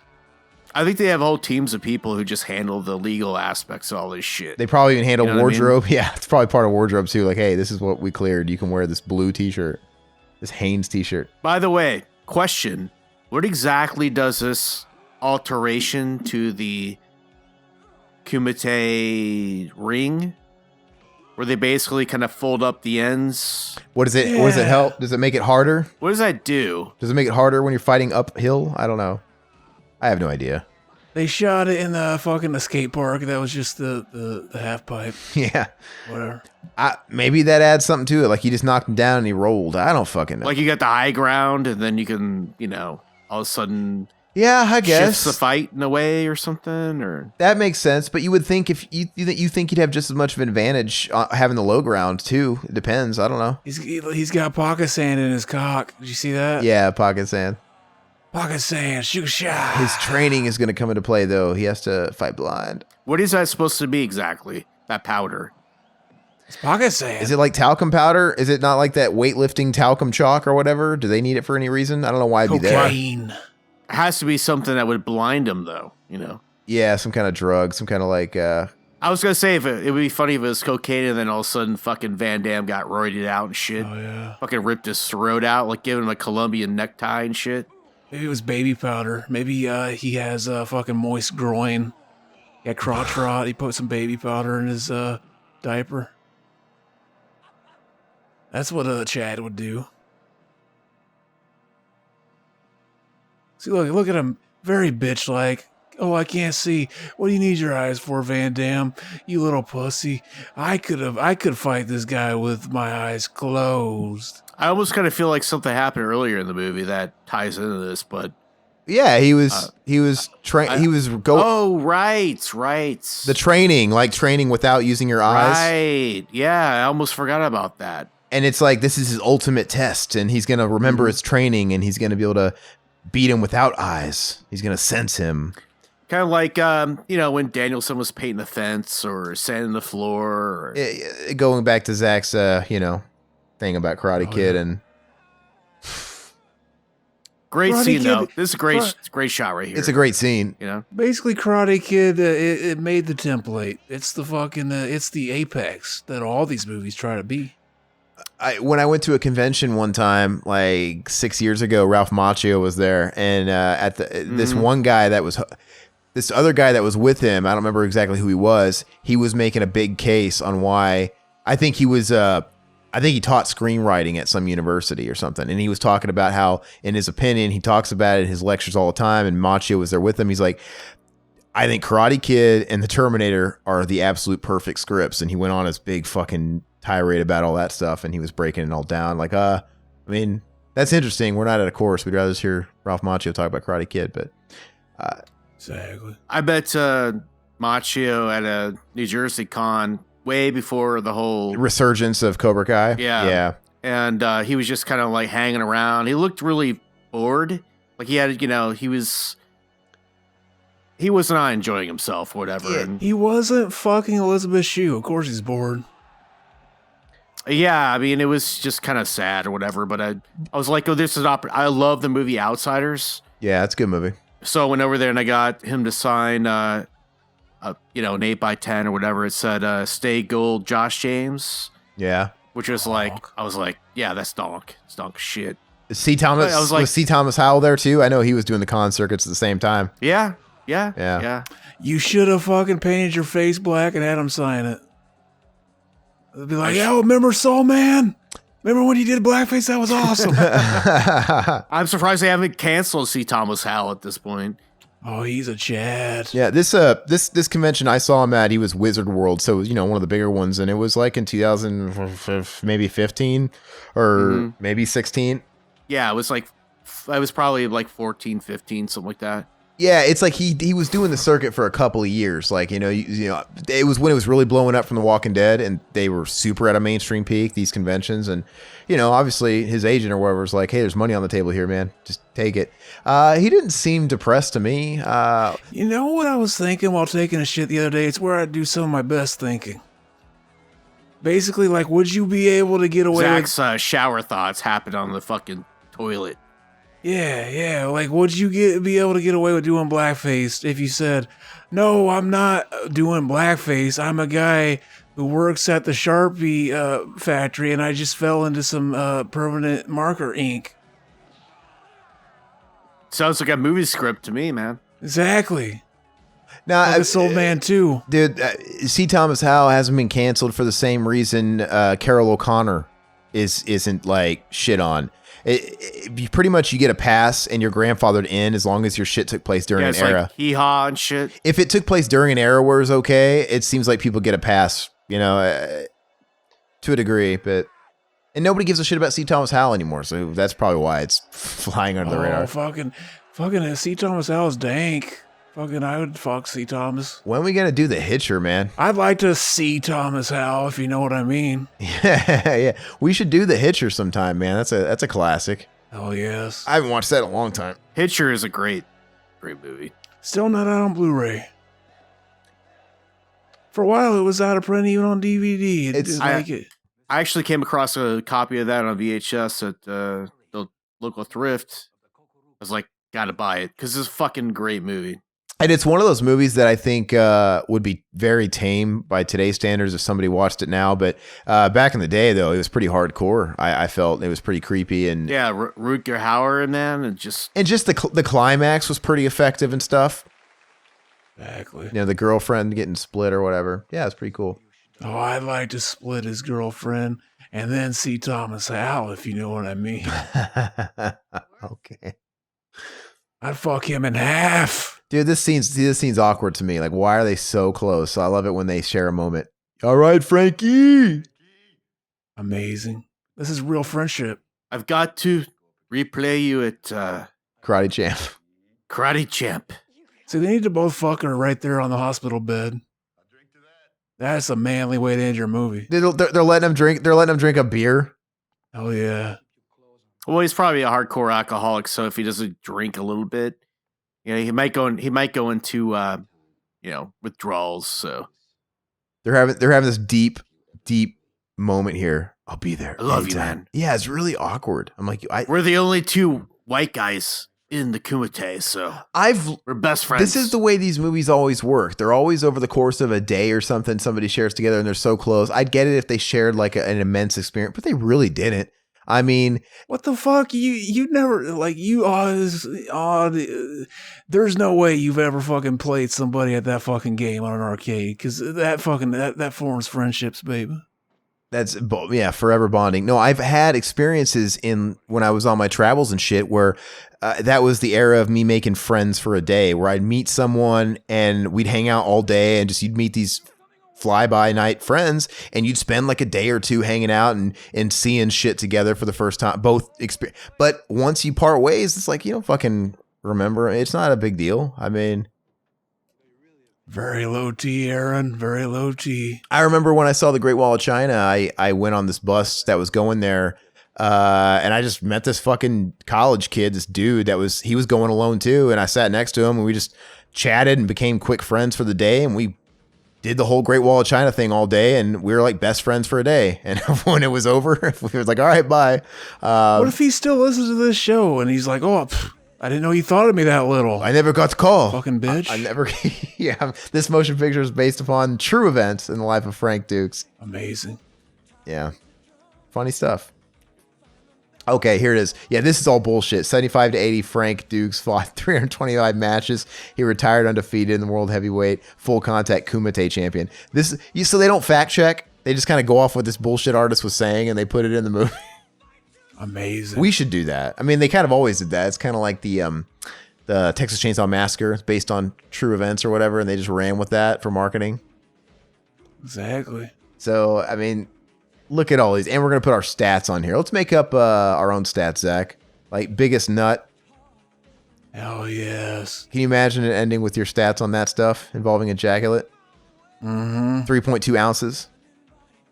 Amazing. Fucking stupid. We got a time how quick you can fill a fucking Dixie cup with your spunk and shit like that. Anyway, getting so tied up. Usually I get questions pulled up before this and get them ready, but I did not. Josh, you want to talk about what you got going on, man, while I pull this shit up?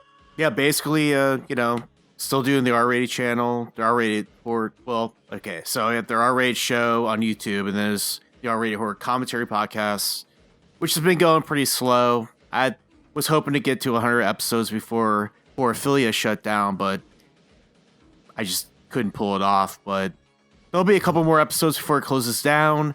But you can always find all the shows over at the R-rated show on YouTube, and I'm going to be doing that, Hell yes. indefinitely. So, and then other than that, man, just trying to fucking live through this crazy times and shit. But Hopefully it's all winding down. So let me go and get through some questions, and then we'll do the official pitches afterwards. On Kickboxer Commentary, Mendoza, of course, left a couple of big comments for us.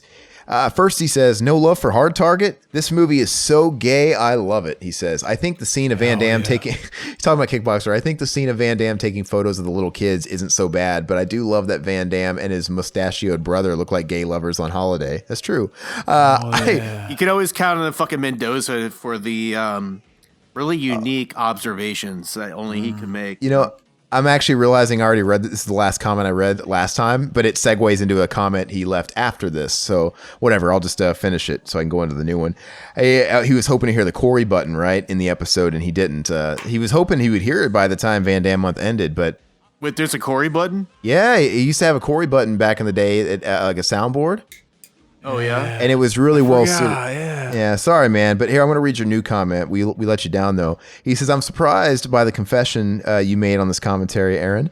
You were in a steamy gym in Asia. You with only a white towel around your muscular waist, gazing at all the built Asian men with little smokies. In my mind, instead of only thinking about flicking their beans, you walk up to one of them from behind and whisper into his ear and ask, 'Can I flick your little smoky?' The muscular hunk looks over his shoulder, smiles, and nods. Giddy with excitement, you drop to your knees. All of a sudden, a bunch of tone body hunks swarm around you with their little smokies, and you have a huge smile on your face. It gets kind of gay after that. Okay. Oh, I know how they fuck him in half. That's what I did at that convention. Dude, I was talking about how like small Chinese people are and they got little dicks, but I tell you what, they all look like, there's a lot of those guys in those gym that look like fucking Bolo Young. Like they're tiny, but they look like they kick your ass. It's quantity over quality. I guess. Essentially. it would take about 10 of them to satisfy me, that's for sure. Just kidding. Just kidding. Ori and the Blind Forest, the last retro rampage that we did. Mendoza says, I can't wait to see Will in April, and it was nice meeting Silhouetted Animator. He's referring to the meetups. It was funny. They were all going on these weird, promiscuous meetups that night, and we just kind of put it together that they were all meeting up Adrian. It was kind of weird. He said, and then he said, sorry for pulling out Aaron and making a mess. Gosh, I kind of regret reading this comment. I didn't screen that one. I shouldn't have read. That's why I never pull out. And he agrees. He says, Hostile Guys, the Adrian Mendoza story is currently in production on Nickelodeon. All this stuff is referencing to what we were talking about, which that stream was nuts, by the way.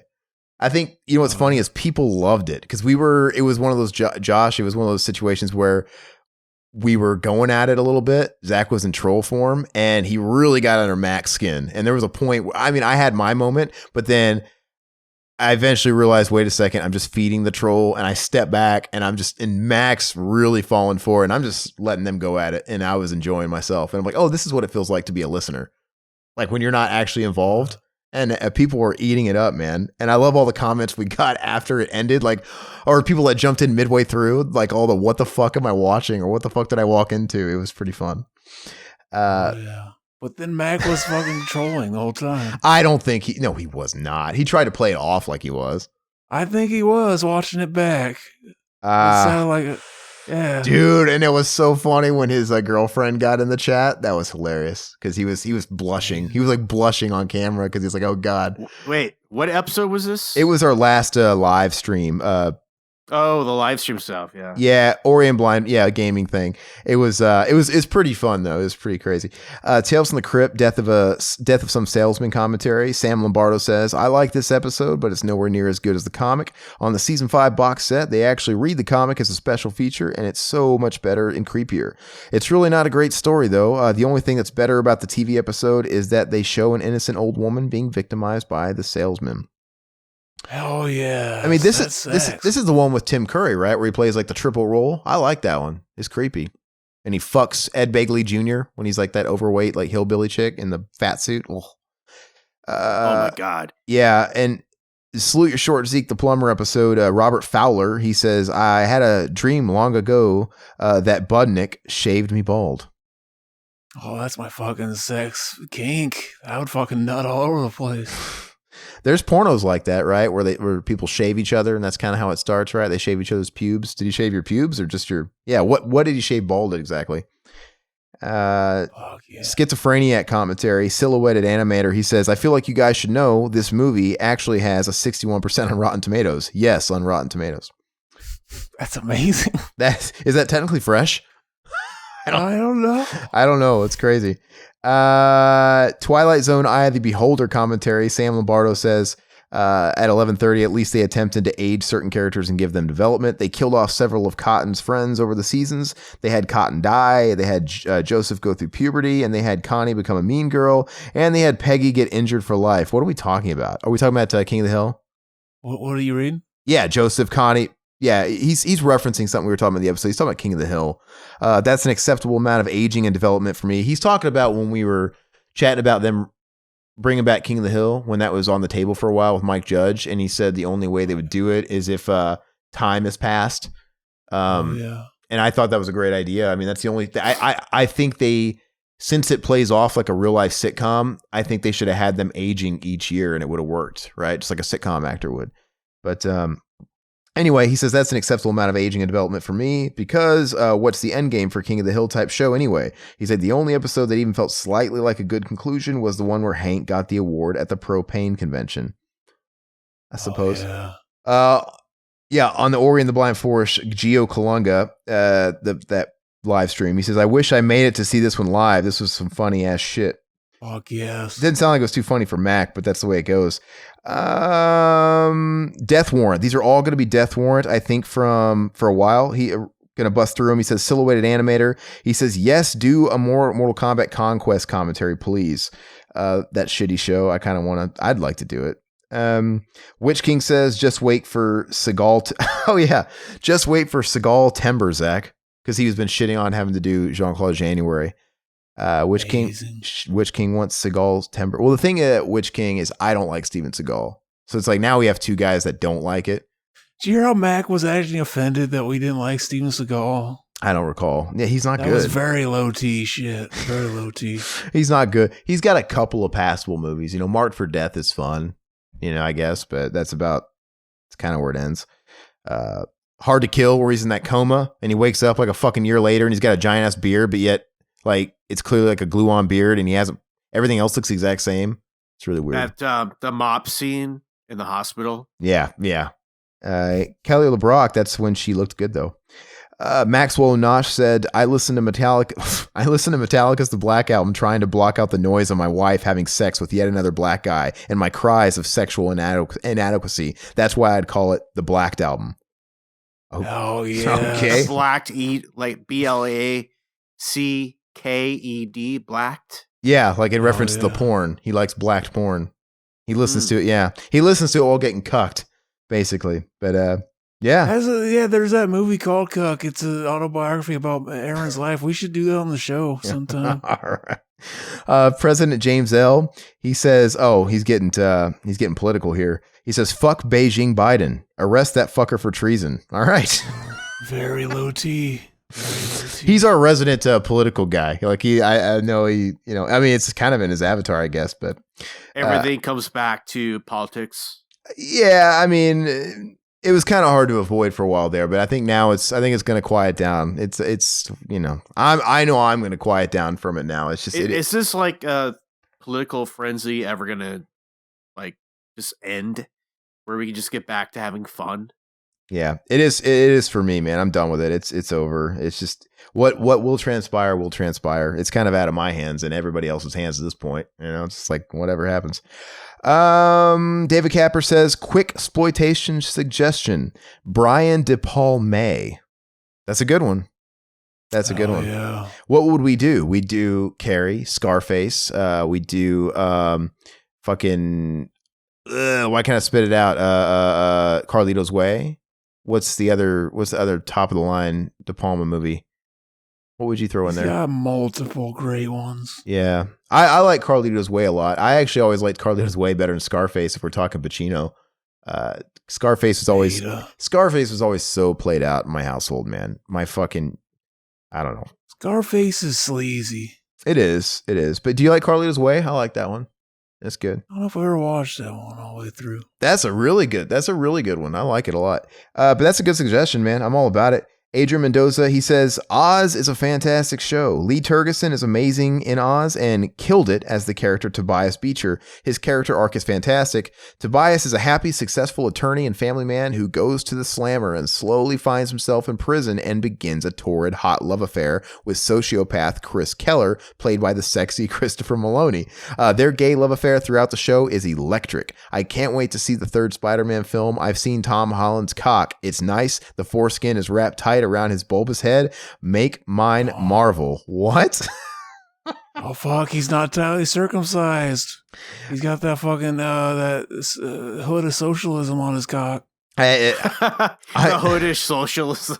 I think only people that are on our Twitter will get that reference. I think it's a tall glass for sure, but I think that's the gayest comment you've ever posted, Mendoza. You topped yourself. That's fucking Chad. He also Chad. He also adds, you talk about Asians and Little Smokies in this episode. I've seen my fair share of Wangs, and it really is the luck of the draw with them. I've known Asian guys with nice sized poles and white guys with Little Smokies, Hispanic dudes with huge hogs, and black dudes with average peens. I'm no size queen. All tools are unique and beautiful like snowflakes. Okay, that was the gayest comment you've ever put. Chad. Okay. On I Spit on Your Grave commentary, Silhouetted Animator, he says, Ever heard of a movie called They All Must Die by Sean Weathers? One of the most difficult to watch rape scenes I've ever seen in a film. And I say that as someone who isn't normally fazed by those type of scenes. It's also a revenge movie like this one, but the revenge is literally only the last 30 seconds of the film.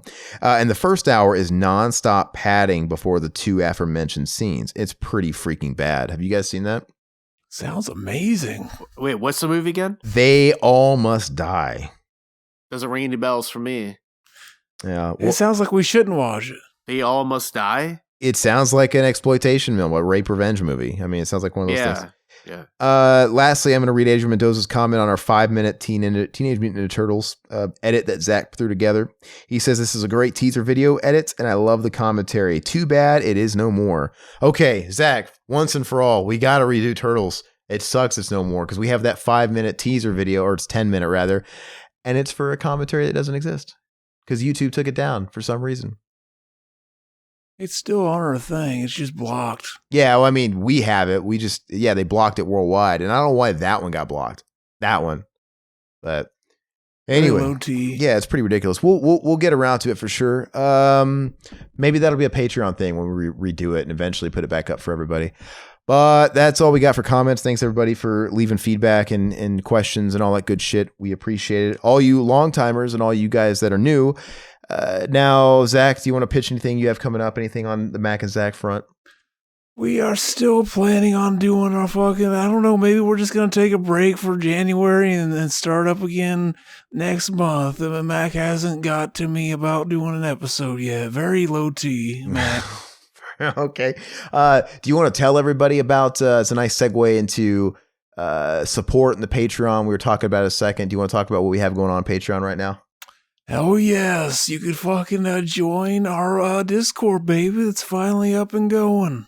Okay. And so I think the plan was to do that for the first time this podcast, but Josh didn't have Discord. So we're going to start fresh with that next week.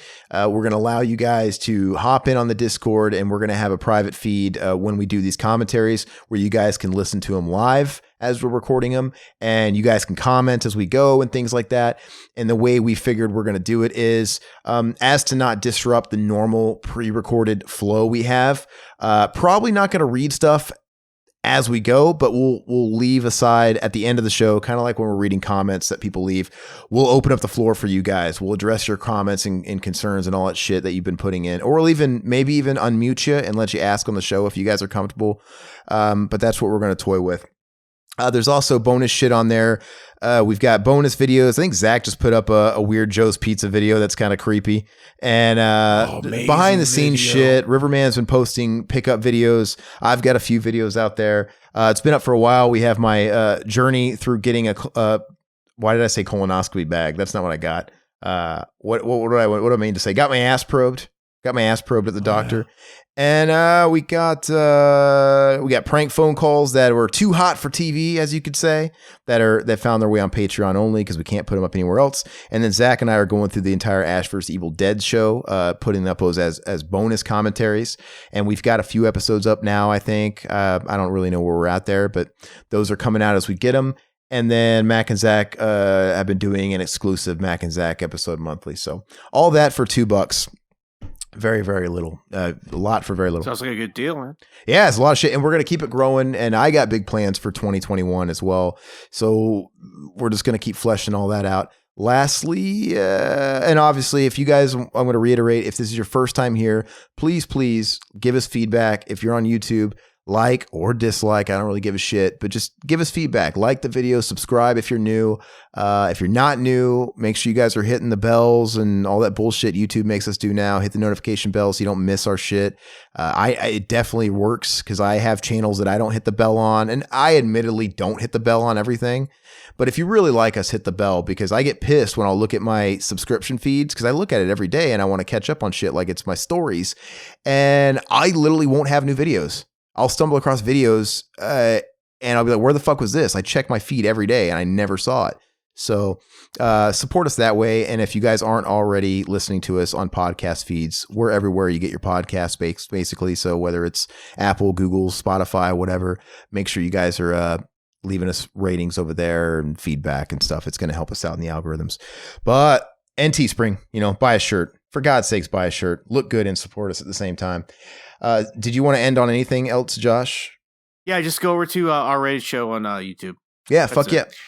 Go ahead. Links in the bio, in the description, baby. And Zach, what are we going to do for February, man? We just going to keep it, we're going to have a theme, or we're just going to play it easy this month and just do whatever?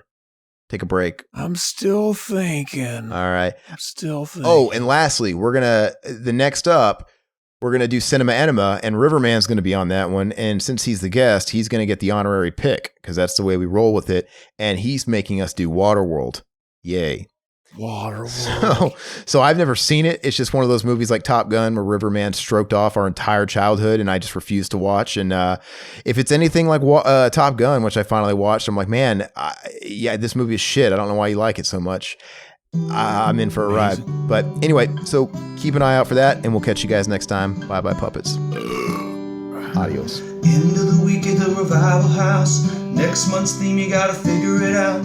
Italian zombies or Pauly Shore, a slasher with a knife and the girl next door, and 1 second in, get it all queued up and ready, hit play in 3, 2, 1. Bye bye puppets, Zach Pete and a solo cut band. Couldn't this camera's loving, Josh's Scott failed and Riverman's bail. Bye bye puppets.